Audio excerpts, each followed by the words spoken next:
Assalamualaikum warahmatullahi wabarakatuh.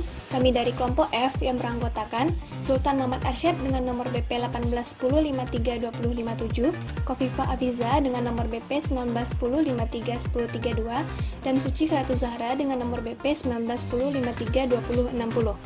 Pada kesempatan kali ini, kami akan membahas materi tentang manajemen perpajakan atas pengelolaan PPh Pasal 22, PPh Pasal 23, dan PPh Pasal 4 Ayat 2.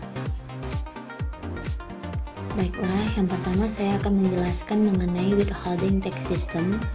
Withholding tax system merupakan sistem perpajakan di mana pihak ketiga, baik wajib pajak orang pribadi maupun wajib pajak badan dalam negeri, diberi kepercayaan oleh peraturan perundang-undangan untuk melaksanakan kewajiban memotong atau memungut pajak atas penghasilan yang diberikan kepada penerima penghasilan. Penerapan withholding tax system dalam pemotongan pajak penghasilan memberikan keuntungan dari segi efisiensi waktu, akuntabilitas data, biaya, serta kinerja terhadap diri wajib pajak dan Fiskus. Selanjutnya saya akan membahas mengenai manfaat withholding tax system bagi pemerintahan. Yang pertama yaitu meningkatkan kepatuhan secara sukarela karena pembayar pajak secara tidak langsung telah membayar pajaknya. Yang kedua yaitu meningkatkan penerimaan pajak atau optimalisasi perluasan objek pajak. Yang ketiga yaitu pengumpulan pajak secara otomatis bagi pemerintahan tanpa mengeluarkan biaya administrasi pemungutan. Yang keempat yaitu penerapan azas kemudahan. Jadi dalam praktiknya penerapan sistem withholding khususnya dalam hal ini pajak penghasilan potong dan pungut di Indonesia cukup kompleks karena banyaknya pasal dalam Undang-Undang Pajak Penghasilan yang mengatur mengenai pemotongan dan pengutan pajak ini. Pasal-pasal yang mengatur mengenai pajak penghasilan potong pungut antara lain yang pertama yaitu Pasal 4 Ayat 2, Pasal 15, Pasal 21 dari 26, Pasal 22, Pasal 23 dari 26, dan Pasal 24. Teknis pelaksanaannya diatur menurut peraturan pemerintah, peraturan Menteri Keuangan, dan peraturan Direktur Jenderal Pajak. Kompleksitas yang juga ditunjuk dengan beragamnya objek dan tarif PPh Output, sifat pemotongannya yang final dan tidak final. Juga dasar pengenaannya ada yang berbasis jumlah bruto atau gross amount sebelum PPN dan ada pula yang dikenakan dari nilai perkiraan neto atau net estimate income. Dengan demikian, hal ini saat terutangnya yang bervariatif mulai saat dibayar, tersedianya untuk dibayar, sampai saat jatuh tempo. Selanjutnya saya akan membahas mengenai jenis-jenis PPh potong pungut. Yang pertama ada PPh Pasal 22. Objek PPh Pasal 22 yaitu kegiatan usaha di bidang impor dan kegiatan usaha di bidang lainnya yang memperoleh pembayaran atas barang dari anggaran pendapatan dan belanja negara atau APBN yang dilakukan dengan atau melalui pemungut-pemungut yang ditunjuk yang dapat dipungut atas pajak penghasilannya. Selanjutnya pemungut pajak. Jadi yang pertama yaitu penunjukan pemungut PPh Pasal 22 dilakukan tanpa surat keputusan Kepala KPP secara otomatis. Selanjutnya yaitu pembelian barang kepada pihak ketiga yang dilakukan dengan mekanisme pembayaran langsung atau LAS. Yang kedua ada PPh Pasal 23. Objek PPh Pasal 23 adalah penghasilan yang diterima oleh wajib pajak yang berasal dari yang pertama bunga, dividen, dan royalti yang diterima wajib pajak badan dan wajib pajak pribadi. Yang kedua yaitu penyerahan jasa yang diterima oleh wajib pajak badan. Yang ketiga penyerahan jasa yang diterima oleh wajib pajak orang pribadi selain yang telah dipotong PPh Pasal 21. Dan pemotongan pajak. Jadi pada PPh Pasal 23 yaitu yang pertama badan pemerintah, yang kedua subjek pajak badan dalam negeri, yang ketiga bentuk usaha tetap atau BUT atau perwakilan perusahaan dalam negeri, yang keempat orang pribadi sebagai WPDN yang ditunjuk oleh DJP yaitu yang pertama akuntan, arsitek, dokter, notaris, PPAT kecuali camat, pengacara, konsultan yang melakukan kerja bebas. Yang kedua, orang pribadi yang menjalankan usaha dan yang menyelenggarakan pembukuan. Yang ketiga yaitu ada PPh pasal 26. Objek pajak PPh pasal 26 berdasarkan penerapannya dibagi menjadi dua. Yang pertama yaitu objek PPh yang dipotong sebesar 20% dari jumlah bruto oleh pihak yang wajib membayarkan. Yang kedua yaitu objek PPh yang dipotong PPh 26 yang dipotong pajak 20% dari perkiraan penghasilan neto. Selanjutnya yaitu pemungut pajak berdasarkan peraturan Dirjen nomor PER-52 PJ 2009 tentang tata cara pemotongan, penyetoran dan pelaporan pajak penghasilan pasal 26 atas penghasilan dari penjualan atau pengalihan harta di Indonesia. Yang ditunjuk sebagai pemotong PPh pasal 26 yaitu badan pemerintah, subjek pajak badan dalam negeri, bentuk usaha tetap atau BUT atau perwakilan perusahaan luar negeri lainnya, orang pribadi sebagai WPDN yang ditunjuk DJP. Pajak penghasilan pasal 4 ayat 2 atau PPh final. Objek pajak, bunga dan diskonto obligasi yang diperdagangkan dan atau dilaporkan perdagangannya di Bursa Efek dipungut pajaknya oleh penerbit obligasi atau kustodian selaku agen pembayaran yang ditunjuk. Atau bisa juga dipungut oleh perusahaan efek, dealer, atau bank selaku pedagang perantara dan atau pembeli atas bunga dan diskonto yang diterima penjual obligasi pada saat transaksi. Objek pajak penghasilan dari transaksi penjualan saham di Bursa Efek dipungut oleh penyelenggara Bursa Efek. Objek pajak bunga deposito dan tabungan serta diskonto SBI dipungut oleh bank yang didirikan atau bertempat kedudukan di Indonesia atau cabang bank luar negeri di Indonesia dan Bank Indonesia. Objek pajak penghasilan berupa hadiah atas undian dipungut pajaknya oleh penyelenggara undian. Objek pajak penghasilan atas sewa tanah dan atau bangunan dipungut pajaknya oleh penyewa yang bertindak atau ditunjuk sebagai pemotong pajak. Jika penyewa bukan sebagai pemotong pajak, maka pajak penghasilan yang terutang wajib dibayar sendiri oleh orang pribadi atau badan yang menerima atau memperoleh penghasilan. Objek pajak penghasilan dari usaha jasa konstruksi dipotong pajaknya oleh pengguna jasa pada saat pembayaran, dalam hal pengguna jasa merupakan pemotong pajak, atau disetor sendiri pajaknya oleh penyedia jasa, dalam hal pengguna jasa bukan merupakan pemotong pajak. Objek pajak penghasilan dari pengalihan harta berupa tanah dan atau bangunan, maka pajak penghasilan yang terutang dibayar sendiri atau bisa juga dipungut oleh bendaharawan atau pejabat yang melakukan pembayaran atau pejabat yang menyetujui tukar-menukar. Objek pajak dividen yang diterima atau diperoleh wajib pajak orang pribadi dalam negeri dipungut pajaknya oleh pihak yang membayar atau pihak lain yang ditunjuk selaku pembayar dividen.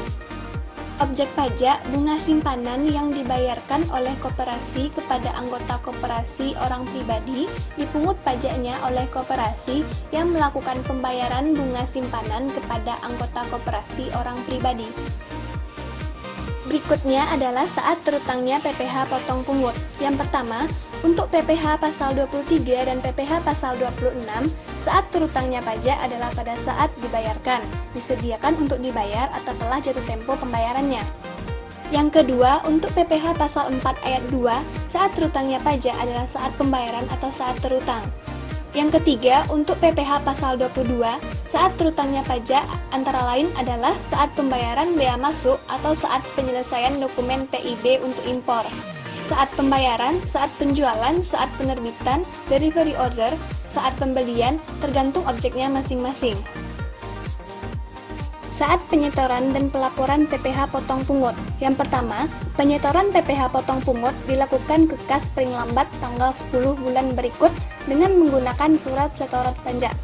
Yang kedua, pelaporan PPh dilakukan ke KPP tempat pemotong atau pemungut terdaftar paling lambat tanggal 20 bulan berikut dengan menggunakan surat pemberitahuan masa. Berikutnya adalah sanksi-sanksi pajak terkait. Sanksi pajak yang terkait dengan pelaksanaan kewajiban PPh potong pungut antara lain adalah sanksi kurang potong sebesar 2% dari pajak yang kurang dipotong, sanksi terlambat potong sebesar 2% per bulan dari pajak yang terlambat dipotong, sanksi salah potong, misalnya seharusnya dipotong PPh pasal 23 tetapi dipotong PPh pasal 21, yang berarti dianggap tidak memotong. Selanjutnya, sanksi tidak memotong, sanksi memotong tapi tidak menyetorkan, dan lain-lain. Bagi pihak yang dipotong juga terdapat sanksi pajak. Sanksi 100% dari pajak terutang jika pihak yang dipotong tidak memiliki NPWP. Sanksi pajak yang telah dipotong tidak dapat dikreditkan jika tidak memenuhi syarat-syarat pengkreditan. Berikutnya adalah perencanaan pajak pada PPh potong pungut. Karena sistem withholding tax melibatkan dua pihak, yakni pihak pemberi penghasilan sebagai pihak pemotong atau pemungut dan pihak penerima penghasilan sebagai pihak yang dipotong atau dipungut, maka untuk mencapai efisiensi yang maksimal, perencanaan pajak pada PPh potong pungut harus difokuskan pada dua sisi, yakni sisi sebagai pemotong ketika perusahaan melakukan pembayaran atas objek PPh potong pungut dan sisi sebagai pihak yang dipotong ketika perusahaan menerima atau memperoleh penghasilan yang merupakan objek PPh potong pungut. Hal ini dikarenakan dapat saja dalam masa pajak yang sama, perusahaan berada pada posisi sebagai wajib potong dan sekaligus berada pada posisi pihak yang dipotong. Berikutnya adalah perencanaan pajak pada posisi sebagai pemotong. Pada posisi sebagai pemotong, perusahaan memiliki kewajiban yang wajib dilaksanakan, dan apabila perusahaan tidak atau lalai melaksanakan kewajiban tersebut, secara otomatis perusahaan akan terkena sanksi pajak. Adapun kewajiban perusahaan sebagai pemotong PPh potong pungut, yang pertama, kewajiban untuk memotong PPh atas objek PPh potong pungut dilakukan dengan menggunakan sarana bukti potong.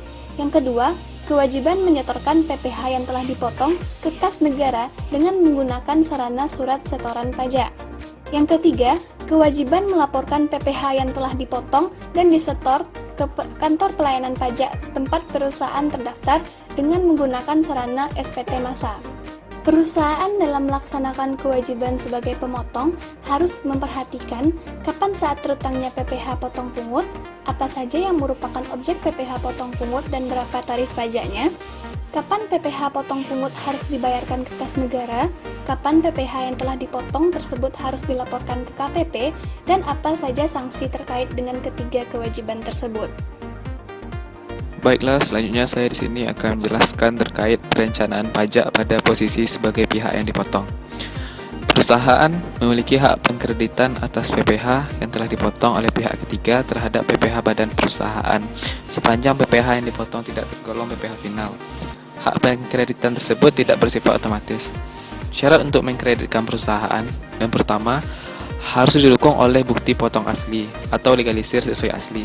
Yang kedua, tahun pengkreditan harus sesuai dengan tahun yang tertera pada bukti potong. Yang ketiga, jenis pajak yang tercantum pada bukti potong dan SSP harus benar.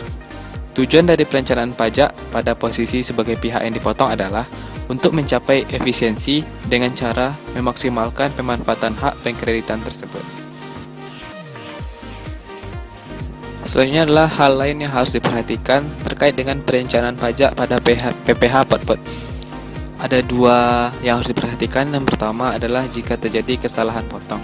Yang kedua adalah jika pihak penerima penghasilan tidak mau dipotong pajak. Ada dua cara untuk mengalihkan beban pajak kepada pihak pemberi penghasilan. Yang pertama adalah menggross up pajak yang terutang, sedangkan yang kedua adalah pihak pemberi penghasilan menanggung sendiri pajak yang terutang sebesar tarif yang terutang. Perlakuan pajak jika wajib pajak luar negeri merupakan residen negara treaty partner. Untuk passive income yang diterima wajib pajak luar negeri treaty partner, pihak pembayar di Indonesia wajib memotong PPh pasal 26 dengan menggunakan tarif tax treaty yang bersangkutan atau reduced rate treaty dengan persyaratan dilampirkannya Certificate of Resident atau Certificate of Domicile yang sekarang dikenal dengan sebutan Form DGT 1 dan Form DGT 2 pada SPT Massa PPh pasal 26. Untuk active income yang diterima WPLN Treaty Partner, pihak pembayar di Indonesia tidak wajib memotong PPh pasal 26, manakala wajib pajak luar negeri tersebut tidak memiliki bentuk usaha tetap di Indonesia, yang mana dalam hal ini hak pemajakan ada pada negara domisili sesuai dengan artikel tentang Business Profit Tax Treaty dengan persyaratan dilampirkannya COR atau COD tadi. Selanjutnya adalah perlakuan pajak jika wajib pajak luar negeri bukan residen negara treaty partner atau non-treaty partner. Untuk passive income yang diterima wajib pajak luar negeri non-treaty partner, pihak pembayar di Indonesia wajib memotong PPh pasal 26 dengan menggunakan tarif Undang-Undang Pajak Penghasilan, yaitu 20% dari jumlah bruto jika wajib pajak luar negeri tersebut tidak memiliki badan usaha tetap di Indonesia.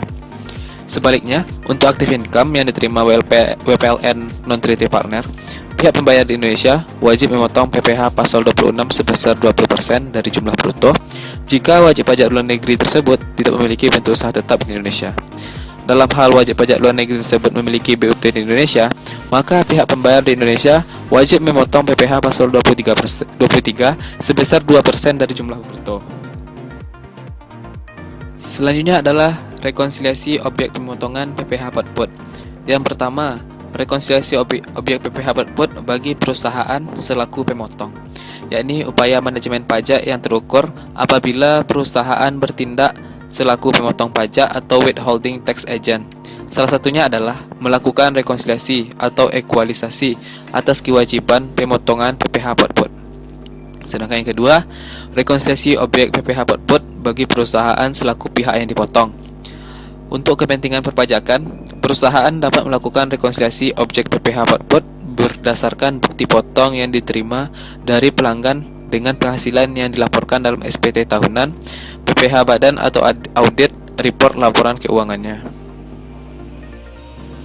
Yang terakhir adalah mengelola perbedaan interpretasi mengenai objek pajak pada suatu transaksi. Dalam praktik di lapangan, sering terjadi perbedaan interpretasi antara wajib pajak dengan fiskus atas objek PPh potongan output dalam suatu transaksi. Contohnya, pembayaran sehubungan dengan informasi berkenaan dengan pengalaman di bidang ilmu pengetahuan, perdagangan, dan industri.